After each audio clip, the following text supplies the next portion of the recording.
শীতকালে পৃথিবীর যেসব অঞ্চলে তুষারপাত হয় সেখানে দুর্বিষহ হয়ে ওঠে জনজীবন। কিন্তু তুষারপাতে যদি পুরো আস্ত বাড়ি কিংবা রাস্তায় থাকা গাড়িটি ঢাকা পড়ে তাহলে কেমন হবে একবার ভাবুন তো।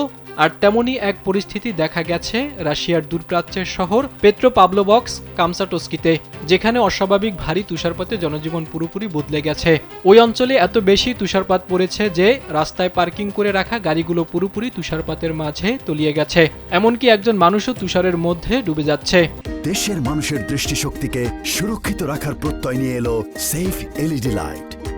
পরিস্থিতি এমন দাঁড়িয়েছে যে গাড়ি ব্যবহারের জন্য ওই অঞ্চলের বাসিন্দারা এখন বেলচা নিয়ে লাগাতার তুষার সরানোর কাজ করছে। এছাড়া বাড়িতে প্রবেশ করার পথটিও তুষারে ঢাকা পড়েছে। এমন পরিস্থিতির মধ্যে রাশিয়ার ওই অঞ্চলে খাদ্য সামগ্রীতেও সংকট দেখা দিয়েছে। এছাড়া পরিস্থিতি নিয়ন্ত্রণের বাইরে চলে যাওয়ায় স্কুলগুলো এক সপ্তাহের জন্য বন্ধ ঘোষণা করা হয়েছে। স্থানীয় এক বাসিন্দা বলেন, এরকম পরিস্থিতি আগে কখনো দেখা যায়নি। আমরা পরিস্থিতি সামলে নেওয়ার চেষ্টা করছি।